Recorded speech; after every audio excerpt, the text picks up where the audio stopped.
नमस्कार. सध्या आम्ही तेमवाडा मोर्जी समुद्र किनारी भागात आहोत आणि या किनारी भागात 2000 सालापासून कायदेशीररित्या कासव संवर्धन मोहीम राबवली जाते. आतापर्यंत या किनाऱ्यावर हजारो कासवाने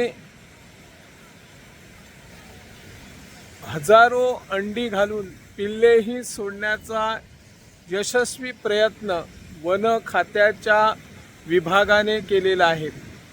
आज जर आम्ही या ठिकाणी बघितलं तर जे हंगामी स्वरूपाचे कासव संवर्धन मोहिमेचं अभ्यास केंद्र किंवा जे कर्मचारी या ठिकाणी वास्तव्य करून राहतात, 24 तास आपली ड्युटी करत असतात, त्या परिसराची जर स्थिती बघितल्यानंतर ही मोहीम खरोखरच सरकार मनापासून राबवतो की केवळ देखावा करण्यासाठी, की या कासव संवर्धन मोहिमेला कुणाचा आधारच नाही, की कुणाचे सरकारचं लक्षच नाही, अशी स्थिती सध्या निर्माण झालेली आहे. या ठिकाणी बघितलं तर हंगामी स्वरूपात जे उभारलं जाणारं अभ्यास केंद्रही आजपर्यंत या ठिकाणी उभारलं गेलं नाही. कासवांचा तर पत्ताच नाही. कासव काय येत नाही. एरवी कासव ऑक्टोबर महिन्यामध्ये या समुद्र किनाऱ्यावर यायची, परंतु अजूनपर्यंत त्यांचा पत्ता लागलेला नाही.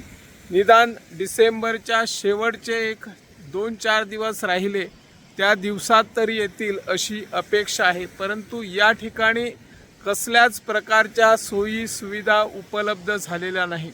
मागच्या 2 वर्षापूर्वी वन खात्याचे मंत्री विश्वजित राणे यांनी या कासव संवर्धन मोहिमेला भेट दिली होती. त्यावेळी पत्रकारांकडे बोलताना सुसज्ज अभ्यास केंद्र उभारलं जाईल, CRZ विभागाचा परवाना घेऊन चांगल्या प्रकारचे या ठिकाणी अभ्यास केंद्र उभारलं जाईल आणि त्यासाठी जे सॅग व्यावसायिक आहेत, स्थानिक आहेत, त्यांना विश्वासात घेऊन त्यांच्या व्यवसायावर कसलाच परिणाम होणार नाही याची जबाबदारी घेऊन हे चांगलं अभ्यास केंद्र उभारण्याची ग्वाही त्यावेळी वन खात्याचे मंत्री विश्वजित राणे यांनी दिली होती. परंतु आजपर्यंत या ठिकाणी कसल्याच प्रकारच्या सोयी सुविधा उपलब्ध सरकारने केलेल्या नाहीत.